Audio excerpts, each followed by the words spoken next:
Bom, então esse é o Sushi do Doug, eu sou o Douglas Ferreira, prazer. E hoje nós vamos fazer duas receitas de conservas. A gente vai fazer uma receita de gari, que é um gengibre temperado que a gente usa no sushi, no sashimi. E vamos fazer uma sonomono, que é aquela saladinha de pepino agridoce com molhinho de vinagre. E também vou fazer uma guarnição, que é um tsuma. O tsuma é algo que acompanha o sashimi, ou o sushi que a gente for fazer mais tarde. Então, para começar, vamos pelo gengibre, que demora um pouquinho mais. Eu comprei 2 gengibrinhos pequenos, que vale a pena a gente pensar sempre em pegar o mais novo possível. Como diferenciar um gengibre velho de um novo? O gengibre velho ele é bem seco e ele começa a ficar enrugadinho. Um gengibre novo ele é bem liso e a casca dele ele sai muito fácil. Ele sai até com o dedo. Para fazer essa conserva, é legal usar, ao invés de usar faca para descascar, que a gente tem muita perda, é legal usar a colher. Com uma colher você pode só passar de leve e ela tira só a casquinha mesmo. Quer ver? Deixa eu tirar um pedacinho. Ó. Dá pra ver mais de perto? Fica bem facinho e a gente não tem perda praticamente nenhuma. Ó, desliza a faca, a colher. Hoje não tem nada pré-pronto. Hoje a gente está fazendo tudo do zero. Essa conserva de gengibre, ela é assim. Nós vamos cortar em lâminas, no sentido das fibras, do comprimento dela mesmo. Eu vou colocar sal para tirar o excesso de líquidos, o excesso de água, né, que tem no gengibre. Ele está bem suculento, ó. A minha tábua já está toda molhada, só da água do gengibre. E depois de um tempinho que ele vai soltar água, a gente vai ferver umas 2, 3 vezes para tirar o excesso daquele ardido, incômodo do gengibre, né? A gente quer só um pouquinho desse ardor, dessa pungência. Eu vou fazer um. E aí já vamos filetando. Esse aqui eu vou deixar de lado e depois eu faço a parte sozinho. Olha, de um gengibre só deu isso aqui, ó, de perda. Então é legal sempre pensar em perder o mínimo possível, né? Vamos aproveitar o alimento ao máximo. Isso é respeito por cada alimento. Aqui eu tenho algumas partes que estão machucadas e tal. Eu vou tirar. Vai ficar bem bonitinho. Agora para fatiar, vamos fazer um pouquinho de cada jeito. Dá para fazer na faca e dá para fazer na mandolina. Nem todo mundo tem mandolina em casa, uma baita mandolina inclusive, linda. Eu só preciso achar a espessura ideal. Tá bem fininho. Aqui são fatias finas, no sentido do comprimento, ó. É isso aqui. Isso mesmo. Ó. Eu vou fatiar metadinha e metade eu vou mostrar um jeito da gente fazer na faca. Na faca é claro que vai exigir mais técnica, né? Um pouquinho mais de cuidado. Ó, ficaram bem fininhas, tá bem praticamente translúcido, né? Ele tá bem fino, ó. Você consegue enxergar por ele. Na faca, você vai tentar tirar fatias o mais fino possível. Aqui como tá grande, eu vou cortar no meio. Por exemplo, eu deixo ele em pé e vou fazendo fatias o mais fino possível. Douglas, essa faca tem que estar bem afiada? Eu consigo fazer com uma faca de casa normal, assim? Legal, isso é importante. Deixa eu falar dessa faca aqui. Eu decidi usar uma faca que é uma faca caseira, não é uma faca profissional. Esse tipo de faca aqui, ela chama Santoku. Ó. Ela é pequenininha, eu gosto de deixar ela na tábua para pequenos trabalhos. Ao invés de usar, por exemplo, uma Yanagibá, que é uma faca grande, que eu vou usar mais para sashimi. Essa faca é uma junção da faca chefe, faca francesa, né? Essa aqui é uma japonesa, na verdade, faca chefe, chama Gyuto. Misturado com uma Usuba, que é uma faca fina, quadrada usada para legumes. Então essa ação toco é a junção dessas duas lâminas para você usar no dia a dia na sua cozinha. Então ela serve para muita coisa, ela serve para cortar carne, cortar vegetais. É bem útil, gente. E sim, uma faca afiada é muito importante. Mais para frente nós vamos ter algumas lives e vídeos sobre afiação. E, pô, com uma faca comum é possível ter bons resultados. Ó, então, aqui tá o gengibre, gente, fatiado, fininho, né? Agora eu vou fazer uma massagem nele. Eu vou pegar sal e vou colocar em abundância. Ó, bastante sal. Deixa eu até mostrar, que dá pra ver que tem bastante sal mesmo, né? Esse é o nosso primeiro objetivo, é desidratar ele, tirar o excesso de sal, de água. Eu vou deixar ele descansando um pouquinho, uns 10 minutinhos, enquanto a gente começa a cortar o pepino. Ó, sequinho, né? Daqui a pouco a gente vai ver como que vai ter soltado água já. Bem legal. Na hora de comprar pepino, eu vou fazer com uns 3, tá bom. Pepino japonês, que é esse mais fininho. Ele é fino, mais compridinho do que o caipira. O caipira ele é bem grosso, cheio de semente, não é muito legal. Esse aqui ele tem menos semente e não tem amargor, ele é bem gostoso. De preferência mais retinho, assim, fino. Para sushi é melhor. Você tira a pontinha. Isso aqui não é bom para comer. E aí são duas opções novamente, né? Ou a gente faz na mandolina ou na faca mesmo. Na faca é legal sempre pensar o seguinte, a sua mão ela tem que estar como se fosse uma garra para dentro. Se você corta com a mão para fora, a hora que a faca passa, você pode ter um acidente. Você pode arrancar um pedaço do seu dedo, isso não vai ser legal. Então, coloca a mão em cima do alimento e segura como uma garra. O dedo de trás, ele te dá apoio e te guia, conforme você vai deslizando no alimento, tá? Ó. A faca desliza e corta fatias finas. Mesma coisa do gengibre. Fatias fininhas, translúcidas, ó. Que dá pra enxergar por ela. Eu vou usar a mandolina porque eu imagino que seja mais rápido e mais fácil. Ó. Deixa eu só ver a espessura se tá bom. Tá bom. É isso que eu quero. Aqui você pode ir ralando e falando com o amiguinho, né? Ou não, não faça isso. Teve uma vez... Eu já me cortei tão feio, gente, vocês não têm ideia. Eu já arranquei metade de um dedo, assim, ó. Não foi legal.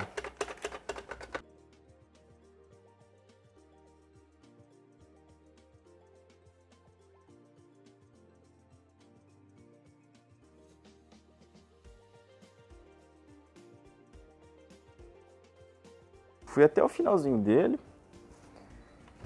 Eu vou fazer com esse. Depois eu faço mais e mostro o resultado. Pega mais um bowl. Coloca ele. Mesma coisa, vamos tacar sal no bicho. Para ele chorar. Pepino tem muita água. Então ele vai desidratar forte. Sal novamente. E mistura. Mistura bem. O pepino instantaneamente ele já começa a soltar líquidos. Ele já começa a desidratar. Isso é legal porque o que a gente faz? A gente faz uma troca. A gente vai trocar esse excesso de água que ele tem e vai trocar pelo molho avinagrado. Então ele vai se reidratar com um molho gostoso, né? Um molho de açúcar e sal e vinagre. Então, vou deixar os dois aqui no cantinho. Ó, o gengibre, ó, como já tá com água, ó. Já começou a soltar. E é isso que a gente quer. Enquanto os dois vão desidratando, vamos fazer agora o molho. Por favor, tenha balança em casa. Balança é extremamente fundamental. É possível fazer com colher, fazer com medidas caseiras assim, mas você tem muito mais precisão com uma balança, né? Vinagre de arroz. Vinagre de arroz é o mais indicado para esse tipo de conserva japonesa, mas a gente pode usar também, por exemplo, um vinagre de maçã, que é um vinagre um pouco menos ácido, né? Ele não é tão forte, ele combina bem.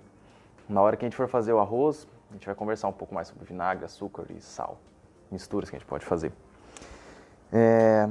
Para esses dois aqui, como eu vou fazer mais um pouquinho além do que está na vasilha, eu vou fazer uma receita dupla. Eu vou colocar aqui 600 gramas de vinagre, de arroz no caso, tá?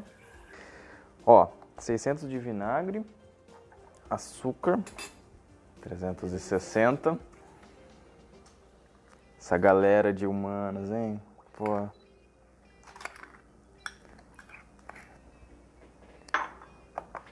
E 20 gramas de sal.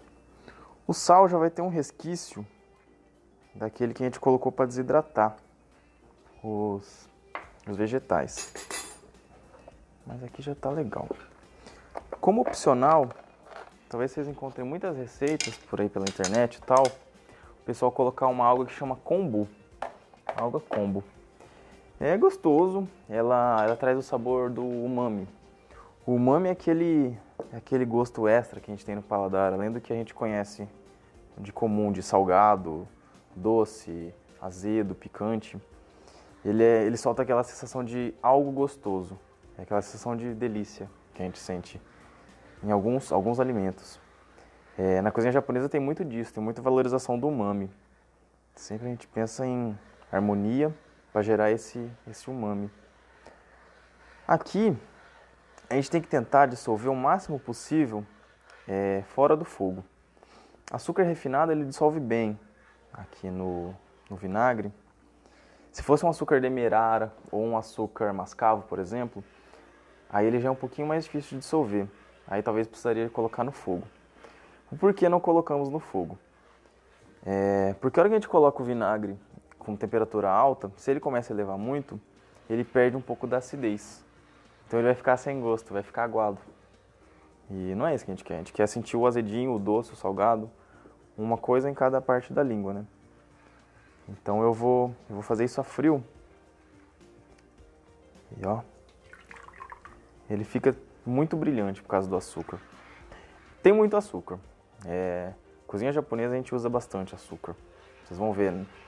Ao longo das receitas que, pô, no arroz vai açúcar, num cozido vai açúcar, na conserva vai açúcar, vai sal. É saudável, mas com moderação, né? Japonês come bastante açúcar, mas normalmente não tem sobrepeso, porque é tudo muito balanceado. Uma coisa legal também que muita gente confunde é de pensar que japonês come sushi o tempo todo. E não é verdade. No Japão, sushi é meio que como algo que você vai quando você quer festejar. Quando você é promovido no serviço, você está comemorando um aniversário de casamento, alguma coisa assim. O dia a dia do japonês é bem diferente, eles comem muito arroz puro. Não é igual o nosso arroz brasileiro, que a gente coloca muito óleo, sal, alho, cebola. Não, o japonês come arroz puro, aí ele come uma conservinha, come uma proteína, é sempre assim. Ó, já dissolveu, já não tem mais grânulos de açúcar, acho que é assim que fala. Ele tá uma calda ainda bem fluida, né? Tá pronto o meu caldo da conserva. Eu vou deixar ele aqui do lado, à parte. E vamos pro gengibre. Vamos pegar outra panelinha pra gente ferver o gengibre, já que tá com o molho. O gengibre, gente, ó, já soltou bastante água. E agora, inclusive, ele é maleável, ó. Lembra que ele tava duro? Agora eu já consigo dobrar ele todinho. Ó. E ele soltou muita água. Esse é o excesso de água que a gente quer realmente descartar. Agora eu vou lavar ele para tirar esse excesso de sal. Lava umas 2 vezes. Até a cor dele já muda. Ó, bem fininho, realmente. E olha como ele tá maleável agora, ó. Ele já não é mais aquela raiz toda dura. Esse gengibre eu vou ferver ele de 2 a 3 vezes. O pepino também, ele já vai ter soltado um pouco de água. Ó. Mas eu vou deixar um pouquinho mais, ele ainda não soltou tanta água. Ele vai soltar um pouco mais. Essa desidratação é bem importante para pegar sabor. Você já deve ter comido em algum lugar que essa saladinha de pepino tá meio aguada, meio xoxa, né? Ele não tem gosto de nada. São 2 motivos. Ou a pessoa não fez direito esse passo da desidratação, ou na hora de fazer o molho, tem alguns lugares que colocam água. É bizarro, mas tem gente que coloca água para dar volume, para aumentar. Não gosto. Como opção, além daquela alga combo que eu falei para vocês, você colocar e deixar paradinho lá, para ele soltar o umami, a gente também poderia colocar uma coisa que chama mirim. Mirim é um saquê licoroso de arroz, como se fosse... As pessoas às vezes falam que o saquê é como se fosse uma cachaça, uma aguardente de arroz, e não é exatamente isso. Ele é mais próximo, pela fermentação dele, ele é mais próximo do processo do vinho.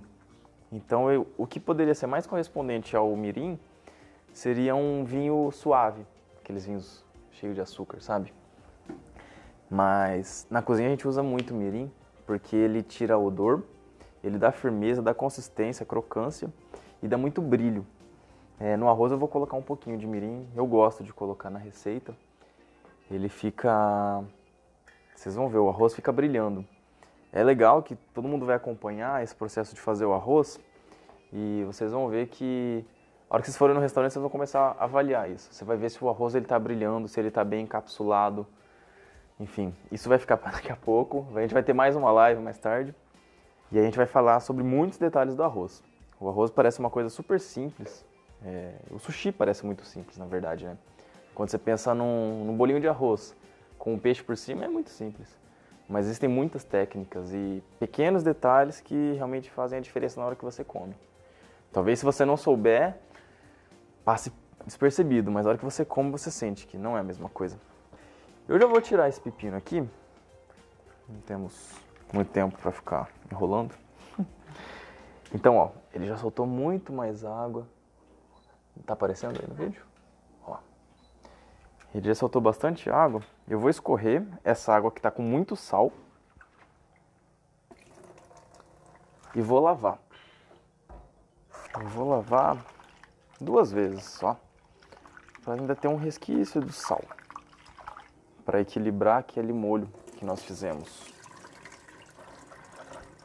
É legal que depois desse processo de desidratar, ele muda até a cor dele. Ele já tá... Antes ele estava meio esbranquiçado, agora ele já está meio que translúcido, digamos. Pega o pepino e espreme. Tira todo o excesso de água mesmo. Ó. Toda a água que a gente tirar vai valer a pena, porque na hora de comer ele vai ter mais sabor. Ele vai absorver melhor aquele molho de vinagre e açúcar.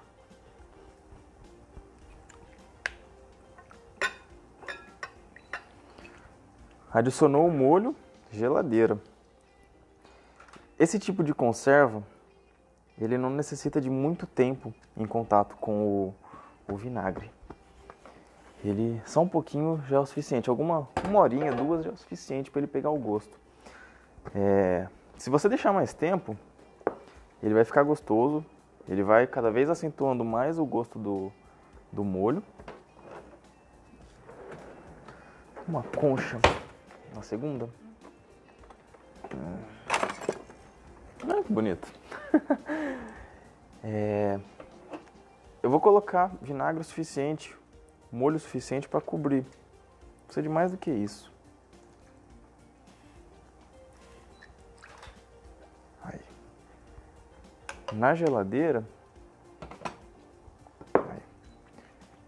é importante que todos os pedacinhos de pepino estejam em contato com o molho para absorver. Isso.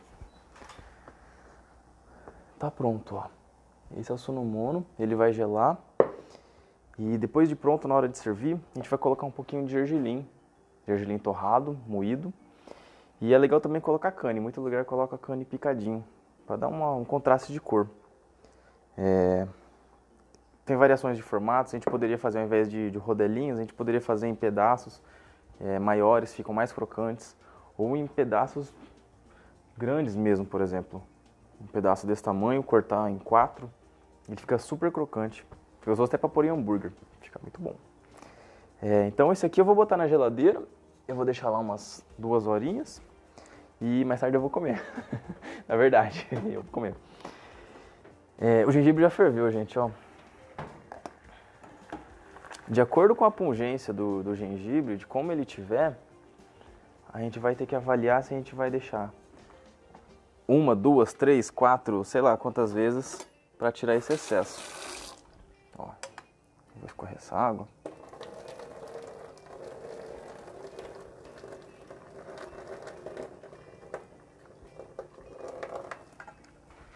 Eu vou colocar mais uma. E o processo é exatamente igual. Nós vamos ferver mais uma ou talvez 2 vezes. Eu tô achando que vai ser só mais uma. Lava ele, espreme bem, tira o máximo de água possível, coloca aquele mesmo molho para cobrir, geladeira. Esse dura muito, muito, muito tempo. Você pode deixar mesmo na sua geladeira, que ele não estraga. E é muito gostoso. Ele acompanha, normalmente, vocês vão ver nos combinados, porque ele tem 2 funções. Ele tem a função bactericida do gengibre. Então a gente está comendo peixe cru, arroz cozido, vários alimentos, cada um numa técnica de cocção. E ele ajuda nesse potencial bactericida dele. E ele também serve para limpar o paladar. Sabe quando você vai na loja de perfume, por exemplo, e alguém te dá um café para cheirar, para limpar o seu olfato, né? Esse gengibre ele serve para isso. Você, por exemplo, você come um atum. O atum tem uma textura diferente de um salmão. O sabor dele é diferente. Então você come um sashimi de atum, come uma fatia de gengibre e aí você come o outro peixe, para não misturar na sua boca esses gostos, esses sabores. Essa é a principal função dele. A gente costuma ver o pessoal comendo gengibre dentro do sashimi, por exemplo, ou junto com o sushi. Ok, é correto, cada um come como quiser. Mas não é essa a função específica do gengibre. Ele é feito para limpar entre uma comida e outra, para você poder refrescar seu paladar para vir um novo sabor completamente zerado. Vamos aproveitar que a gente já está aqui mesmo. Esse aqui não vai ser uma conserva. Eu poderia fazer uma conserva de nabo igual eu fiz com o pepino. Você corta ele em rodelas ou em pedaços, sal, desidrata, coloca o molho, fica gostoso. Tudo que você fizer esse procedimento é um sunomono. Sunomono não é o nome não significa salada de pepino. Tem muita gente que confunde. Sunomono vamos separar a palavra. Su é vinagre. No mono, no é do ou no, e mono é coisa. Então é algo avinagrado. Uma conserva avinagrada. E esse daqui eu vou fazer um tsuma. O tsuma, ele é uma guarnição para acompanhar o seu prato. Normalmente quando a gente vai comer um sashimi, por exemplo, as pessoas servem, colocam no prato aqueles fios de nabo, depois vem uma folha de shiso, originalmente. Shiso é uma folha, ela é muito aromática. Ele é conhecido como manjericão japonês, porque ele tem muito cheiro. É delicioso, ele pode ser comido. E aí nas adaptações da vida, a gente vê alface, a gente vê leque de pepino, por exemplo, mas originalmente é o shiso que acompanha. Tudo que envolve, que está em volta desse sashimi, ele é um tsuma, é uma guarnição para preparar o prato. Eu vou fazer agora, esse nabo não tá o melhor nabo possível, gente, mas foi o melhor que eu consegui hoje. Eu vou cortar em pedaços de não sei quantos centímetros, de 8, 10 centímetros. Isso aqui já é um pouquinho mais, como eu posso dizer, mais complexo. E a gente vai aprender mais pra frente como fazer cada um desses passos. A primeira coisa que eu tenho que fazer é descascar, tirar só a casquinha. Quando eu vou tirando a casca, eu vou corrigindo irregularidades, porque ele é meio torto, né? Normalmente é difícil você comprar um nabo que tá bem retinho. Ó, tiro a casca. Agora, para esse momento, eu vou usar uma outra faca. Eu vou usar essa faca aqui, que é o Usuba. Usuba Bocho. Ele é uma faca própria para cortar legumes. Ele tem um fio muito fino e um potencial de corte muito grande. Essa técnica chama Katsuramuki. Eu vou descascar esse nabo numa fatia fina e comprida. Depois eu corto em tirinhas e lavo antes de servir. O gengibre o nabo tem muito cheiro. Ele cheira forte, um cheiro ruim, inclusive. Testa em casa. Eu vou apresentar duas formas de fazer, uma mais complexa e uma mais caseira, digamos, que vai ser bom também. Nesse primeiro, então eu vou tirar uma fatia bem fininha. A faca sobe e desce, sobe e desce, sobe e desce. E ela vai tirar uma lâmina bem fina. Eu vou terminar só uma voltinha e vou mostrar na câmera que ela fica translúcida. É bem fininho. Isso aqui, em restaurante japonês, é considerado o primeiro serviço, depois da louça, né? Claro. Primeiro você vai para a louça e depois eles te colocam para fazer isso daqui. Fazer Katsuramuki. Por quê? Esse exercício, ele te faz ter muita consciência sobre faca. O japonês, ele preza muito por como utilizar a faca. Tem muito respeito, não se usa a faca de ninguém. Cada um afia a sua, por exemplo. Porque ele é como se fosse uma extensão do braço de cada cozinheiro. Eu sou bem chato com as minhas facas. Quem já me conhece aí pessoalmente sabe disso. Porque é muito delicado, gente. E é caro, não é barato. Então todo cuidado é pouco. Ó, deixa eu ver se eu consigo mostrar.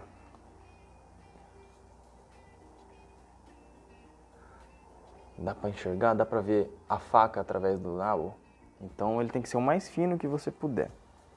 Eu vou parar aqui só pra cortar, pra mostrar. Então ele vai ficando uma folha, né?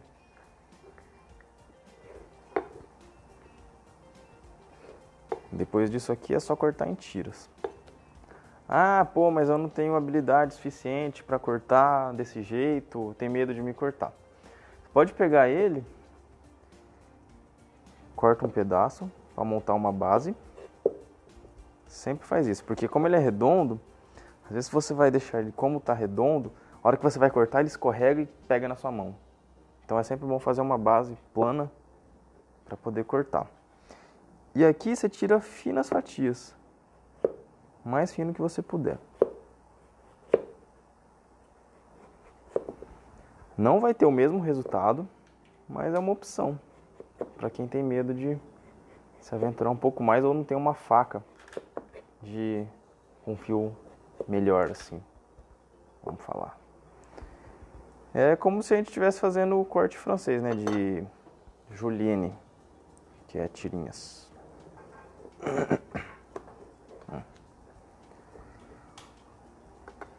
E agora vamos fazer tirinhas.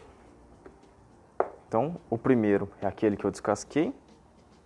E aí depois aquele que a gente cortou em tiras. Aqui mesma coisa, mão em garra, vai guiando a sua faca. A espessura que você quer o corte de cada tirinha, quem guia é a sua mão oposta, à esquerda, né? A diferença que tem, por exemplo, em cortar na faca esse tsuma e fazer numa máquina igual aquela que a gente usou para fazer as conservas, é que na faca a gente está com o fio de corte mais polido. E esse nabo, depois que a gente lavar, ele vai ter um brilho muito grande, que ele só tem brilho quando ele é feito na faca. Quando ele é feito na máquina, ele fica opaco. Então quando você for no restaurante de novo, você repara. Se ele estiver brilhoso, se ele estiver brilhando bem, é porque possivelmente ele foi feito na faca. Quando ele está opaco, apagado, é porque ele é feito em máquina. É normal, porque dependendo da demanda, é complicado você fazer isso aqui na mão, né? Então, normalmente o restaurante acaba fazendo na maquininha mesmo. Mas é legal quando você tem um tempinho, vai fazer uma sushizada para seus amigos, vai fazer algo assim, vale a pena cuidar de cada detalhe. Cada micro detalhe importa.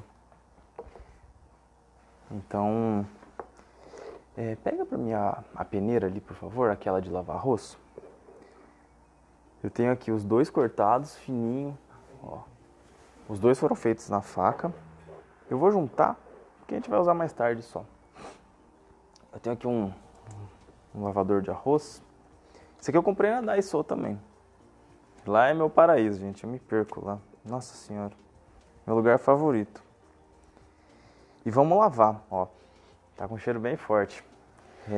Vamos lavar umas 3, 4 vezes, que ele vai ficar bem neutro.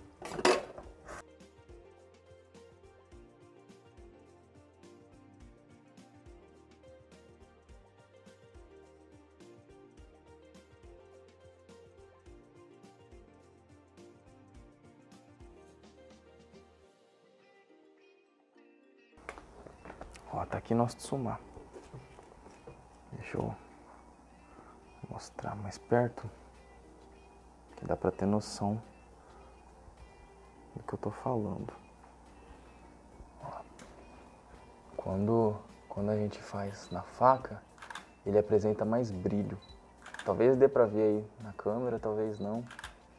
Mas ele ficam fiozinhos muito brilhantes mesmo. Se eu já for usar, eu posso manter desse jeito. Se eu for usar só mais tarde, aí é legal deixar dentro da água. Não precisa ser gelado, nada assim. Só deixar ele em água, que ele vai continuar crocante. Então ele começa a murchar, começa a ficar... Não fica legal, não fica bom. Tá pronto o tsumá. Ele vai acompanhar nosso sashimi mais tarde. O gengibre já ferveu mais um tantão. Ferveu mais... Nesse tempo que a gente estava cortando, ele ficou fervendo. Eu vou escorrer e a gente já encerra a nossa primeira parte. Antes de encerrar, alguém ficou com alguma dúvida? Pergunta aí, gente. Vamos interagir.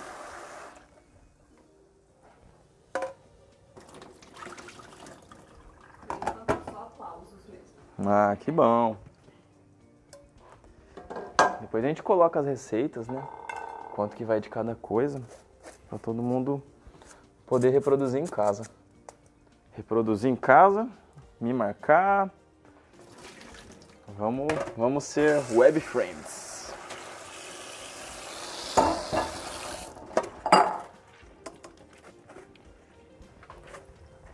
Meu gengibre ferveu bem, perdeu o excesso de ardor dele.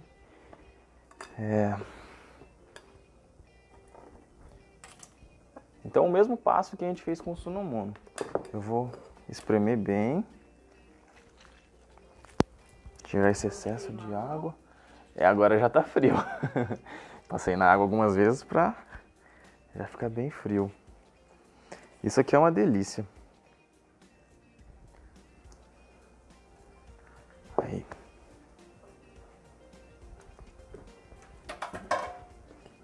Aqui ficou bem desproporcional o potinho. Tem um bonitinho aqui, ó. Vou botar nele. Ó.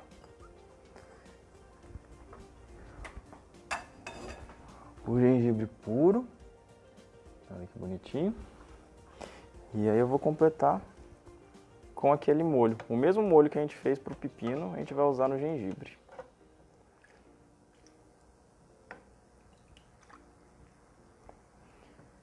Esse aqui já, quanto mais tempo você deixar na geladeira, mais gostoso ele fica.